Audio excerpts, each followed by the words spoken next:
welcome to Show Up, Stand Out online visibility series for entrepreneurs. My name is Juliet Stapleton and I'm a visibility strategist. And today I am delighted to have an amazing online coach and a personal branding specialist, the queen of personal branding, I would say, Lauren Gordon. Hi, Lauren. How are you? Hi, Julia. Thank you so much for having me. Hey, guys. Super excited to come on and talk to you a little bit about personal branding. Juliet and I connected a while back, and we have very similar audiences, so it's going to be really, really good. I'm excited to really get into this stuff here. I'm excited too, because in a way we were just talking about it before going live. We have opposite stories. So Lauren left her small town where she was from, 600 people or something, and at 19 years old with $500 to her name to travel the world, and she was able to build a six-figure business within the first year. It was like very, very fast, and create a very highly engaged community, which I'm honored to be part of as well. In 3.5 months, you gathered something like 3,000 people. So 3,000 people. That's pretty extraordinary. That's a huge growth. My group is 700 people, and I'm still in my year one actually of the group. But it's funny. Did it have anything to do with Arnie's course? Oh yeah, 100%. I always like. Whenever anybody's like, should I do a Facebook group? I'm like, yes, but get this program. That's true. Yes, but go here, because if you want to do it right the first time, that's the thing. I probably could have figured it out, but it would take me a lot longer, and I'm somebody who likes to do things right the first time. That's true. So yes, Arnie's program. Do you have it as well? Yes, I did it. And you know what, guys? There's an example of someone who implemented an online course and somebody who did it, loved it, and actually started implementing smaller parts. I actually went back and started doing it again, but by then I was already doing something a little bit slightly different, so the group growth wasn't a need for that. Although, grow your group, it's important, and I found I have an affiliate link. I'm promoting Arnie's group and I love it, but it is a fast growth, and there is certain strategies, and we were talking about these strategies in the student group on this course. What are the strategies that helped you, of all the wonderful tips and all the ways that people are saying? Because Arnie's course is like a collection as well of kind of things that make sense and things that work and strategies that work. What worked best for you? Honestly, okay, so his course helped in the sense of laying the foundation and like understanding the overall message that I wanted to deliver with the group and make that message really consistent so that I attracted the same kind of people over and over. But for me, what I already had going for me before I started the group was that how I like to explain it is that I have had kind of this superpower where I'm an empath, I'm intuitive, and I really understand people at a core level. Like, I really love psychology, I love people, so I love attraction marketing. So the biggest thing that helped me grow my audience and grow my group was the fact that I understood how to just relate to people at a human level, how to go into really big communities and share stories. I literally just shared my story like over and over and over in multiple communities and shared it in a way that I knew would attract the kind of people that I wanted in my circle.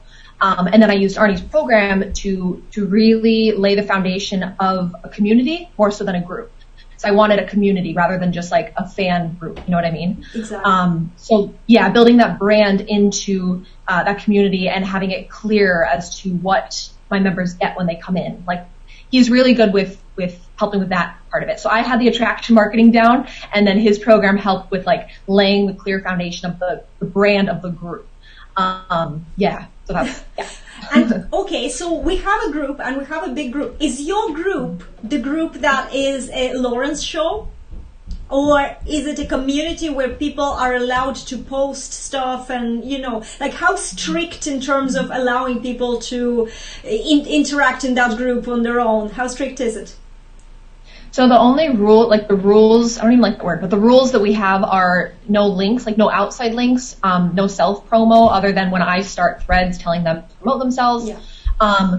It's very much, this is what I really, really worked on from square one is making sure the community was positive and encouraging. And I'm somebody who shares, like, my client wins, my student wins, my own wins. So naturally, that, that causes your group members and your community members to come in and share their own wins. So it's really a collective, like it's a community.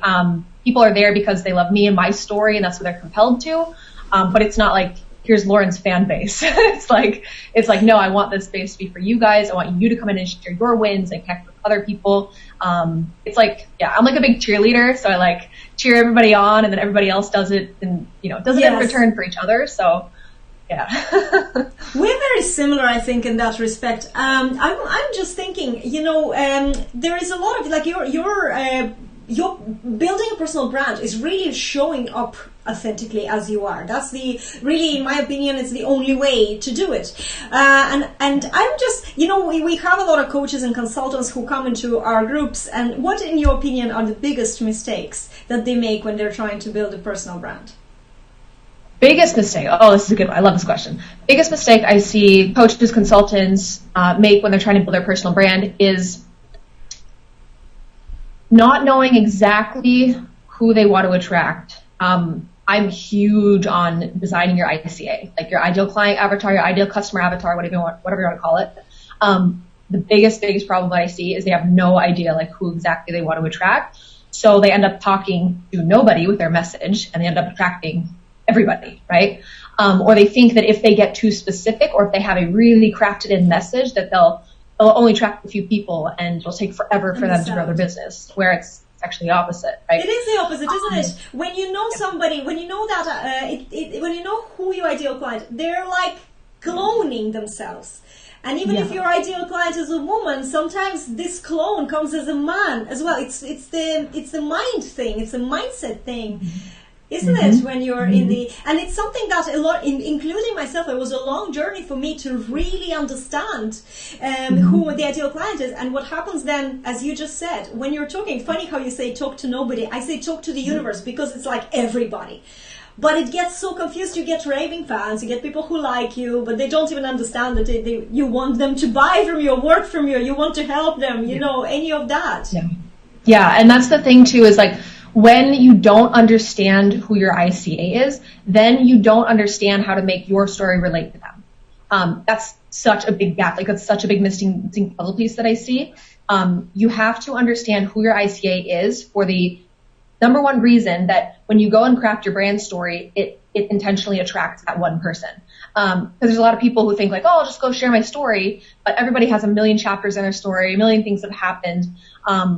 Your brand story has to be intentional, and that's really what I focus on, is writing a story that's very intentional. It's very much created and written to attract one specific person. And when that happens, it's like magic. And your ideal clients read your story and they go, oh my gosh, she's talking to me. Oh my gosh, I want to go through that transformation. And then that natural client acquisition happens.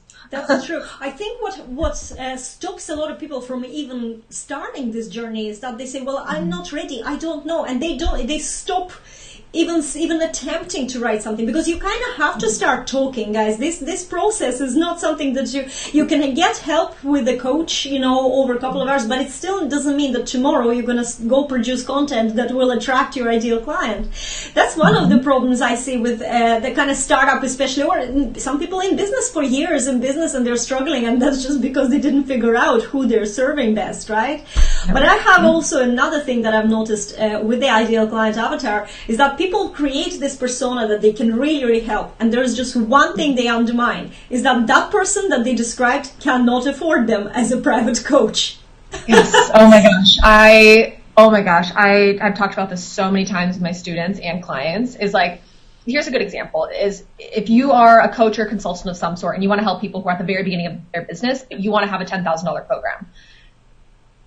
Having an ICA that has, number one, never invested in themselves before is going to be very, very, very hard to persuade into a $10,000 program.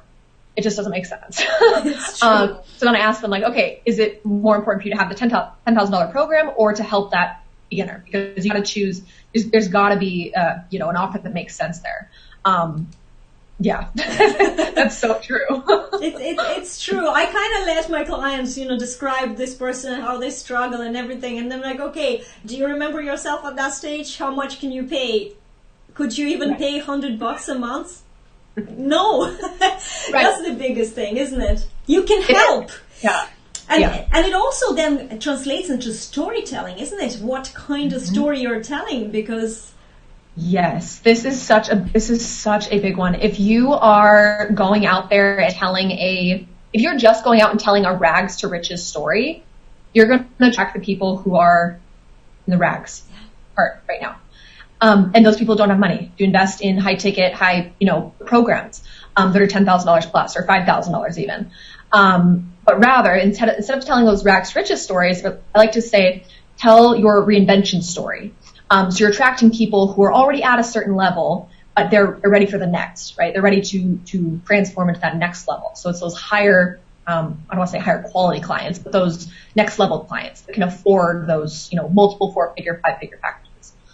In your opinion, in all fairness, if you think about it, anyone who can afford a high ticket price level, they would be like, if you imagine like a pyramid, all of us is the pool, but closer to the top of the pyramid are people with a better income coming in their businesses, right? So we all want them people who give us 10 grand a month or more, right? But there's a big competition for what they need, and they might need this, might need that. It's all overlapping. In your opinion, though, is it a matter of making a cheaper offer and going for a bigger amount of people, or should people still try and focus and compete for the high ticket sales? Like, what's your opinion on this whole thing? Not that it's a right or wrong opinion, because everything works for different people. But I just want to find out about your experience and what you think about it. It's really interesting you asked that, actually, because what I did was very unconventional than what most people do. So most new entrepreneurs think, I'm not ready to have a high ticket offer. And high ticket is very subjective. Like, it could mean 3,000, 10,000, whatever it is to you. But what I did from the very beginning was had a high ticket offer. I started off, I do not recommend doing offering a 4-week, like a 4-week coaching offer, but that's what I had. It was $1,000, 4 weeks of coaching, of business coaching. It was like my first try at a 4-figure offer. I was like, I'm just going to have this on the back end, I sold it a few times. It was fine. But what I recommend doing, though, is having a lower ticket offer, and then really building out your value ladder very intentionally so that you have a higher ticket offer on the back end, because what you want people to do is go through your lower ticket, even if that's like 1,000, 500, whatever, and then make more money, right, with that program so that they can afford to hire you or get into your next paid offer. That's what my value ladder does. Is I have a program, self-study. My students go through that, and then I have one-on-one clients that come out of that because they make more money first so that they can afford me, and then naturally they ascend up that value ladder to the back end offer. Makes sense? So I recommend to everybody, I really do recommend, though, you have some form of a high ticket offer, because there will be people who pay for that one-on-one accountability. They don't want to share you with anybody else. They don't want to do self-study. There are people that will find the money to, that's the thing, that there are people that will find money to get what they really want, if it is what they want and what they need. That's true. And time is a precious thing, and not everybody has time to study on the online course, and especially when their businesses are growing. I find that this comes with, I even seen this with my business growing. When the business is growing, you don't have time to waste, and sometimes learning something is a waste of time, where you can hire somebody who plays at what you have to work hard on, and that's an idea. But there's another flip side to having a very good value ladder with offers, because when you are on discovery calls and you're discussing these high ticket offers, and it happens so that your whole pre-qualifier form didn't work, and people come to your discovery calls but they can't afford your high ticket offer, that's where you can still lead them. So, nobody leaves your discovery calls without some satisfaction, because if they are on the discovery call, there's a big chance they want to work with you, right? So it's a smart thing to have everything. Tell me why don't you recommend 4 weeks coaching? It's not enough time. Like, sure, you can get your clients like little results here and there, but I didn't feel like I was serving them to my highest potential because it was just 4 weeks. Like, it's so interesting starting, like, when I started off in the coaching industry, I realized, like, people, like, my clients have lives outside of this. Like, it takes long sometimes to really fully implement what we learn, what they learn, what they know. So yeah, now I don't do anything I have a 6-week program, but my one-on-one is 3 months, and I'm actually raising it to 4 months because I've found, just experimented, that 4 months is kind of that sweet spot. Yeah, it's just what works. So I think 4 weeks is way too short to actually, and I don't think I was serving my clients enough. No, absolutely. There's a lot of things when you're starting to coach somebody. Resistance is number one, so the progress at the start might not be as fast as, because people have to face a lot of, that's why they get coaches, that's why they get people to help them on a one-on-one level. And the resistance itself can be quite lasting, so actually with me, with visibility, even 4 months wouldn't be enough. It's 6 or 12 months. You have to have it. It's a long game, so it's kind of, that's what you get. And I think that people have, maybe, I don't know, maybe some of us marketers are, not us, but maybe some online marketers are misleading in saying that you can get very quick results with online marketing. It's exactly the same as any business. It takes time and it takes, effort and consistency, and, you have to have a long game for your sales, and shorter focus, in my opinion, shorter focus is branding and visibility. It is, again, building your audience, isn't it? Now, I have another question, just the last question before I let you go, and it's about the lifestyle, because you were able to build the business around your lifestyle, and that's a dream for most people, so how to live on your own terms, how to do that? Yeah, I'm really intentional with that. That's something I really, really talk to you about. I really talk to my audience about that, my clients. I really, really push that. Honestly, it's about looking at, it's honestly about writing down, like, what does your ideal day look like? Like, not your ideal year. Like, people think too big first. It's like sitting down, ask yourself, what time do I really want to wake up? What time, like, how many days of the week do I want calls? It's really like the nitty gritty stuff, and going, okay, what do I want my actual week to look like? How many hours do I want to be working?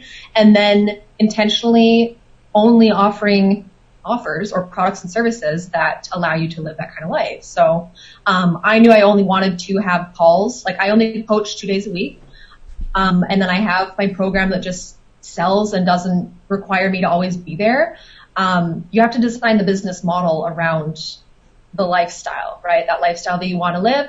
So if you're like me and you love traveling, you don't want to have calls every single day of the week, then design your business where you only coach 2 days. Like, you have to book all your clients, all your private clients in those 2 days. It just really comes down to, like, figuring, that's what I did. I figured out, like, how many hours I wanted to work, what I really wanted my days to look like, and then literally just put my products and services around that. That's an extremely smart approach. And you know what?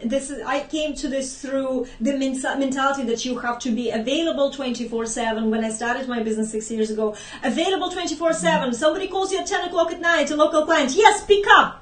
Let them, say something that has to be done. Completely not an emergency. So this is something, but you think, oh my God, I have to work. It's what it is. It's our parents. They always say you have to work hard for your, to make money. And you don't have to work hard. You have to work smart. And I do exactly what you were just saying now. I have days when I coach, days when I have admin, days when I'm available to my mastermind community.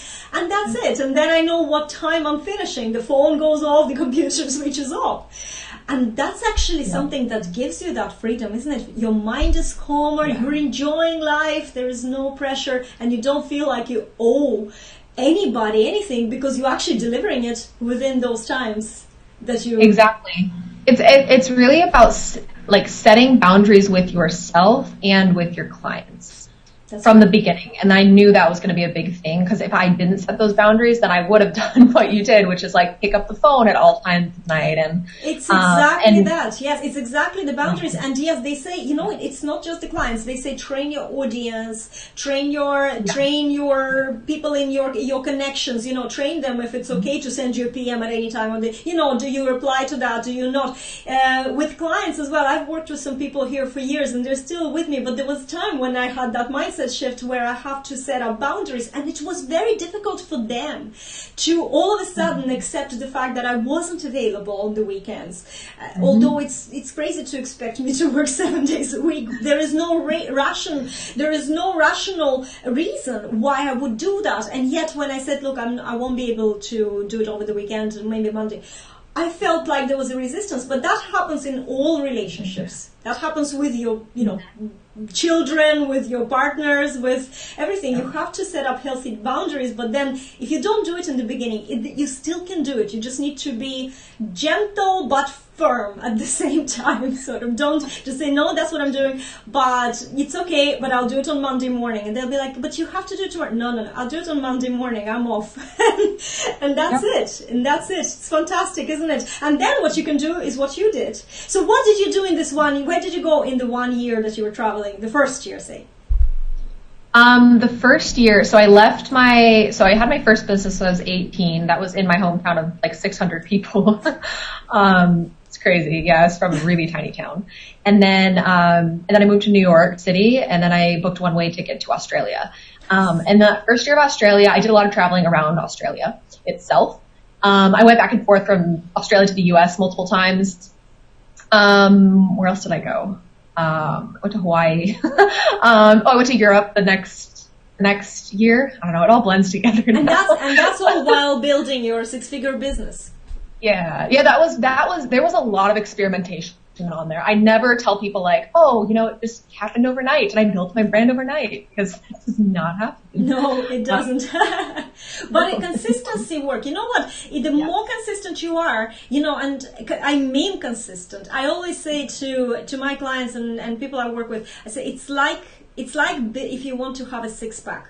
You can't get it in 2 weeks, even if you're skinny. If you need to lose weight, then it's going to be even longer. But give yourself 3 times dieting, exercising all the time, really sticking to the routine. 3 months or maybe 6 months if there's more, but every day you skip a workout, or every day you have extra calories, or every day, that 6-pack is going to be further and further away. In fact, it's even more further away if you're not consistent. It's like there's a weird reverse effect happens. And it's so true, because if you just try and take it, you have to create systems, I believe, but it's not, doesn't mean that you can completely step back. Especially like this is what I always say is if you choose to build a personal brand, you're in the business. Like, you're the face of the business. You're going to be there for a few years. Like, I knew from the very beginning, I wouldn't have branded the business around my face if I didn't want to be a part of it for a long time. But I did. And anybody that chooses to build a personal brand is choosing to show up consistently, because you're the face of the business. And if you don't show up, if you're not there, it's going to be very difficult for that brand, for that business to be sustainable, because you're the face of it. So, consistency. And that's such a funny thing to talk about. Like, I've had people tell me like, oh, Lauren, the one thing I struggle with is consistency. And I'm like, there's no soft way I can tell you this, but you just need to show up. You just need to start doing it, and you need to stop, overanalyzing every little thing.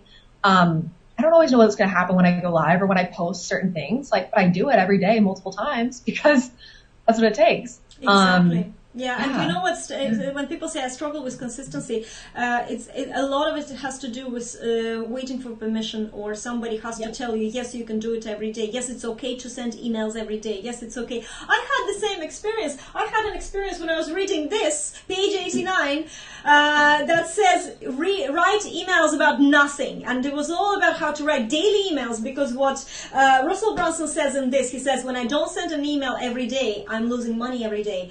And it was an eye-opener for me, and in a way it was a validation, but that was just with emails. I was very good with online, like social media posting, but it's true, it's a permission. And it's another thing is just, yes, as you said, overthinking.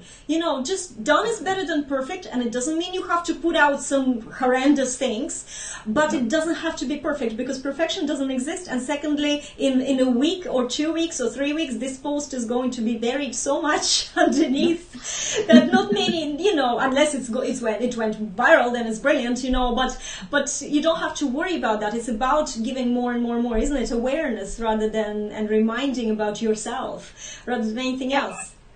You can't expect, that's the thing, is you can't expect to build up that association in your followers, your audience's mind, unless you show up multiple times, because some people will see one post you do, and 50% of people will see that, 50% of the people won't see it.